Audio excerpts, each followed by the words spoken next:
Okay, I'm calling to order the Tuesday, January 13th, 2026 City of Urbana Human Rights Commission meeting. Tom, can we get a roll call, please? Shalini Smith. Here. Peter Resnick. Here. Bahagan Shiflikan. Jerry Fry. Here. Charles Davidson. Adam Ruggieri. Ruggieri, present. Ruggieri, excuse me. And Panthen. Here, thank you. All right, we've all seen the agenda. Are there any additions to the agenda? Just a quick one on my part. I'd like to add to new business, nothing for decision tonight or any kind of action, but just a discussion about labor unions and labor organizations. We've talked for some time about doing something, and I'd like to get that moving. Okay, we'll put that under new business. Any other additions to the agenda? Approval of minutes of the December 9th, 2025 meeting. So we'll need I'm a, going to let you know that we found a misspelling on Mr. Ruggieri's name, and I've fixed those on the newest copies. okay, and when you say the newest copy, does that mean the one you sent? The one I have in my hand, and anybody who needs one right now Okay, can have a copy. all right. Good enough for me. All right, so we'll need a motion. I'll put forth the motion. I'll second. All in favor? Aye. Aye. Aye. Aye. All right. Public input. Seeing none. No unfinished business. New business. So Pete, let's go ahead and do the discussion first. All right. So, and this topic will actually come up in our next bit of business, which is our review of workforce statistics. So the review that we do is not part of Chapter 12 of the city ordinances. It's actually part of Chapter 2, and it has to do with city contracting. And Section 2-119 is where this is found. And it says that all contracts with the city, and it describes what a contractor is, must submit to the Human Relations Commission at the time of the writing of that ordinance. And we must review it and make sure that they are conforming with affirmative action programs, et cetera. It also says that we are to approve, and similarly, that there should be submissions to us by any labor organizations employed by those contractors. And to date, we have not actually done a review of labor organizations by those contractors. And just for Adam, who's our new member, historically, we've run into a contractor will come and say, okay, here's my numbers, and they don't look too good, and we'll say, oh, that's not so great. And they say, yeah, but I get all of my labor through this union, and so I ask them to, give me a good, diverse workforce, but this is what I get. And so I don't have much choice in the matter. And we say, oh, yeah, that's a good point. And that's why we're supposed to also have the unions show us that they're doing good affirmative action programs and making good faith efforts to improve the diversity of their workforce. And every so often we talk about we should get together and put together a procedure so that we can do that kind of review in the same way we do with contractors, and we haven't seemed to get it done. And so I was hoping, I'm happy to volunteer myself, but I'm hoping that one other commission member, or at least two commission members together, can go with Carla and start writing down a procedure, and then next month maybe at least bring a draft so that we can start discussing this in earnest. because I'd really like to see that happen. And I've been on the commission a long time, and we still haven't gotten it done. So that's my pitch. Does anybody have any questions or want to volunteer? Can we require the same information here, like just a carbon copy of the same kind of packet? I think so. There's going to be slight differences, I presume, because they don't have employees as much as they have members. And maybe we'll want to do something different with, apprentices or what have you. And we may ask them for, like, how many contractors you're working with. There might be slightly different questions, but I think the format can be pretty much the same with just some adjustments. That's what I'm hoping anyway. How many labor unions are we talking about? So I think, Carla, when we first started talking about this last year, you had taken a look. Is it like a dozen or is it more? I don't remember offhand. I can't remember, I haven't looked in a minute, but I didn't think it was quite a dozen. So maybe like 8 to 10, something like that? Yeah. So it's not a huge number, but it affects at least a good bunch of contractors that we deal with, especially the ones that Public Works hires. Now, I would have a question then. Based on the packet that we received this time from Glesko, I think it was, they had letters they had written to unions. Actually, maybe I'm talking about one from February. I'll have to double check on that. But there was one that just seemed to have 2 or 3 dozen employees and unions that they sent these letters to the unions. In fact, it might be the group with PJ Hare and those 2 companies. I think that's the one that has lots of unions around various parts of Wisconsin. So, yeah, I mean, this could eventually create a whole new list of folks for us to review. What I'm hoping, and this again goes to how to figure out the procedure, do we start doing this when we ask a contractor, and maybe this will be in addition to this form, when we ask a contractor, do you employ union labor or do you have contracts with labor unions? If they answer yes, we might need to say, give us a list, and then we can slowly start going through that list and asking those labor unions to provide us with information and review them up front.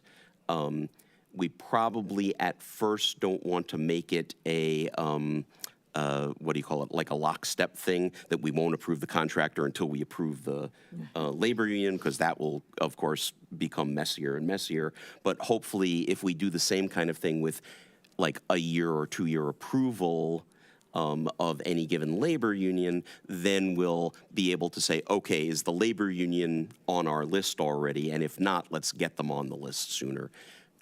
It's going to take a little finagling. It's not exactly like the contractor bit, but I think it's certainly not going to be exceedingly complicated. It's just my expectation. I'm admittedly a little bit ignorant in regards to the whole labor thing, but I do believe there are more unions, like you just pointed out, than you can imagine. So, for example, there's a Glazers union. Obviously there's an electrician, there's a plumber, there's a laborers. There's the big ones that we think about that Public Works works with often, usual and often. But then when you get into the finer points, how far down the rabbit hole do we want to go? And we did, this procedure, we have this limit of, well, if it's less than 20 employees, we're not even going to bother. Maybe we come up with, okay, if the number of employees provided by this particular union is less than, we pick a number, then we say they will get approved automatically, something like this. Again, I think, yeah, once we start developing this, I think you're right, we're going to find all sorts of details that we didn't think of initially, but I think it's time to get started at the very least. Agreed. I'm not trying to be argumentative. I'm just throwing out that there's maybe more than meets the eye on the surface. So, okay, I just have a well- question. I don't know, it might be for Commissioner Fry. When you're talking about there's more than the meets the eye, are you talking like those that are different from different states? Because I know we have different contractors from different states, and we work with, so that's what you're talking, is that what you're talking yeah, about? yeah, It could be electrical, but it could be a totally different one in Well, another state. that and just the plethora of union workers out there. There's just, there are a lot of them, in my estimation. I think one other question is going to be, are we going to deal with the locals involved, or are we going to deal with the nationals? The latter might be easier in some sense because they may have a broad program of affirmative action or of bringing in new apprentices that they'll be able to provide, where a local might not be able to do that. On the other hand, our local chapters here, we probably want to have communications with them and make sure that we've got a good relationship. So I think you're exactly right. I think this is going to be a lot of little details that we're going to have to work out. Would it be helpful to focus on the unions that we know the city has used in the prior? They said, if I understand what you said, any of these businesses could have 12, 13 different unions that they use, but maybe only one or two of them have touched Urbana projects. So maybe those are the ones that we would focus on. Yeah, that sounds right to me. Okay. So Pete has volunteered. Are there any other volunteers? Anyone? Who wants to jump into the fray? I'm happy to volunteer my time, but I don't know if I have the expertise, so I'd be happy to follow in. Happy to have someone else who doesn't know what all is involved here, but we have Carla to back us up and research some stuff as we get to those interesting topics.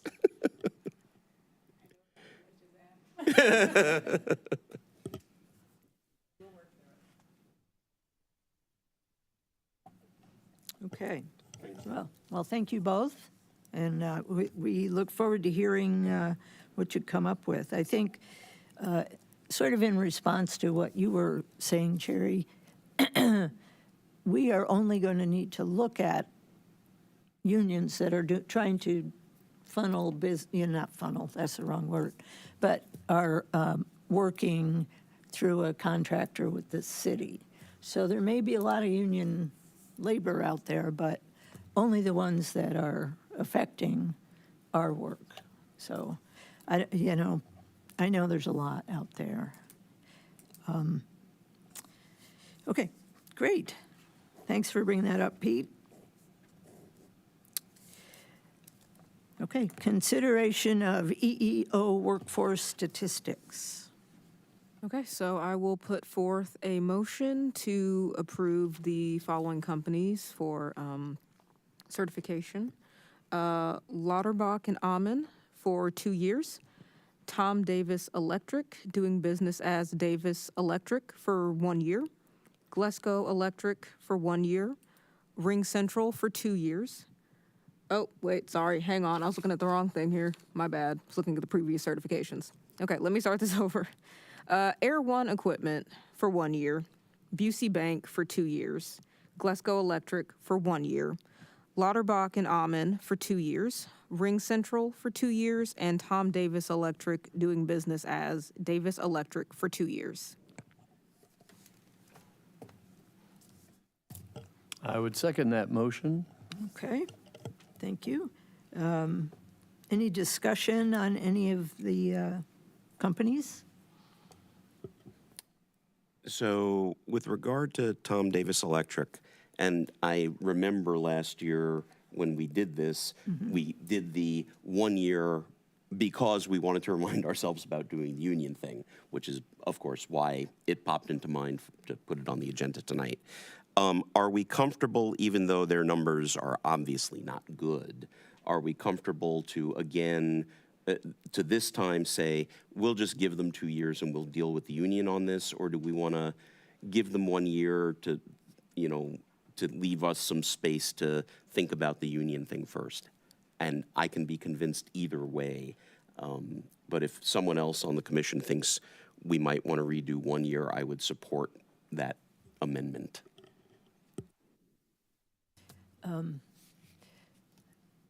I was a little put off by their numbers as well, but I think, in my mind, the way to go is to approve them for 2 years and work through the union business, and then see what is. I don't have it in front of me. I apologize for that. Is Davis the one that submitted the letters from the? International Brotherhood of Electrical Workers. Yeah. Yeah. So I'm not exactly sure what another 1 year would do Exactly. in this case. That's why I'm a little ambivalent about it. And Yeah. If others are comfortable with the 2 years, we can go for it. Yeah, I'm comfortable with the 2 years. yeah.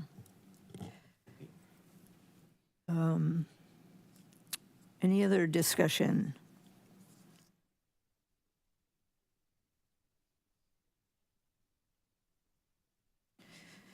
All right.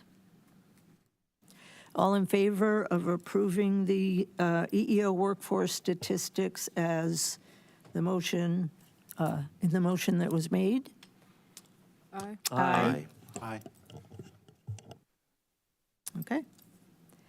Carla, officers report.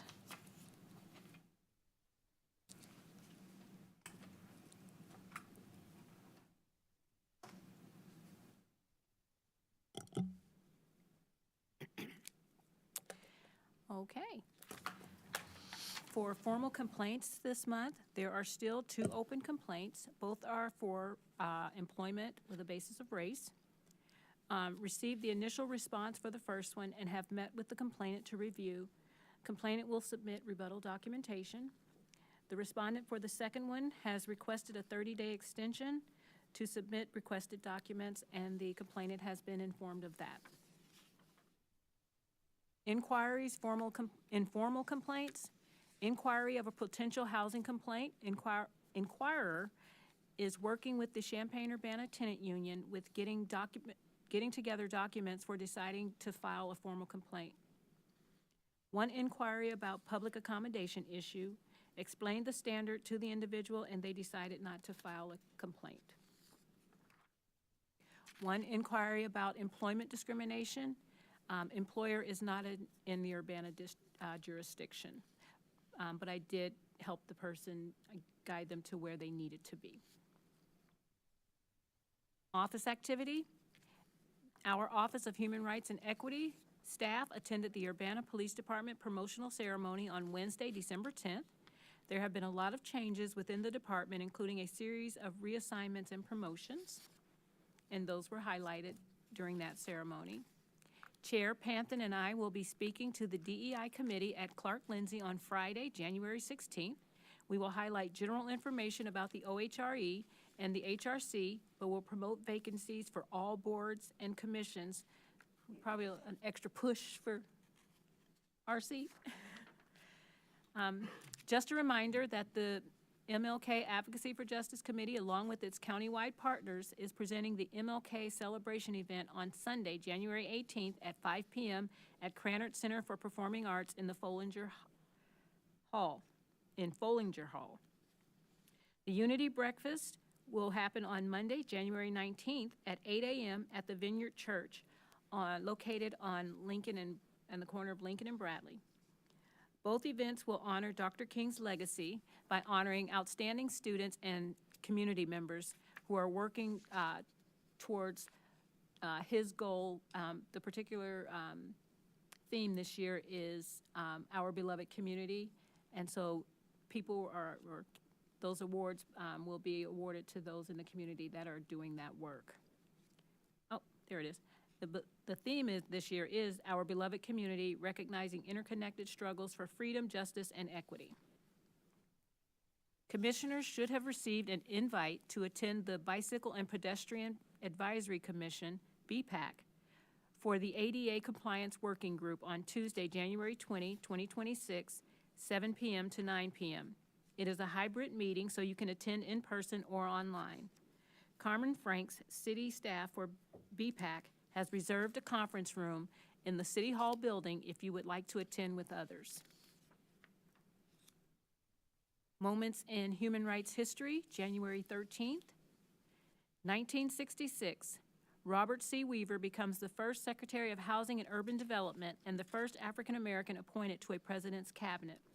Weaver, appointed by President Lyndon Johnson, had a long career involving housing issues, received his PhD from Harvard, previously served as chair of the National Association of Colored People, and he had roles in the administrations of Franklin Roosevelt and John F. Kennedy.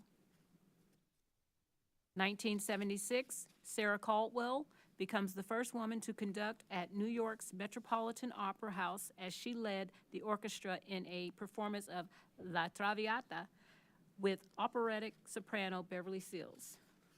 I hope I said that right. 1978, former Vice President Hubert H. Humphrey dies. Humphrey received his first national attention in 1948 as mayor of Minneapolis and a candidate for a U.S. Senate seat in Minnesota. He spoke forcefully on the need to enact civil rights for all citizens into law.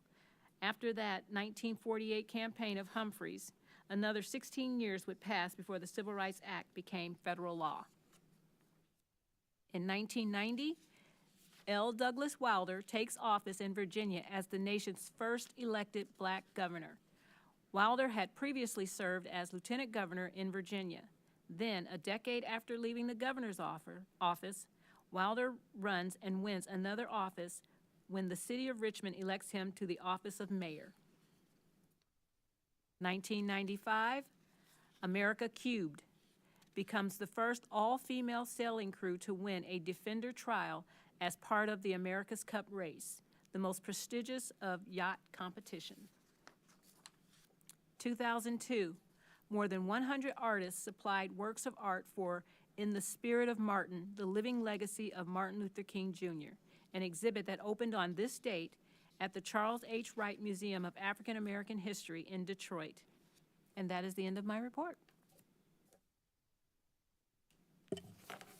Thank you. Very nice. Okay. Got a few announcements. It has been quite some time since this commission has had an applicant from Ward 2, 3, or 4. We currently have 2 openings on this commission.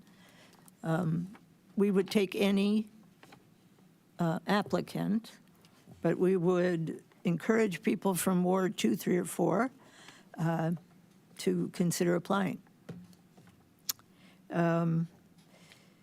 Additionally, the Urbana City Council now has an opening to fill a vacancy in Ward 4. And if you're interested in that, you should contact the mayor's office, and you will be able to receive some information on how that process works. The next scheduled meeting, Tuesday, February 17th, 2026, which I believe is our regular week, 5:30 p.m. Are there any other announcements from the commissioners? Anybody have an announcement? No?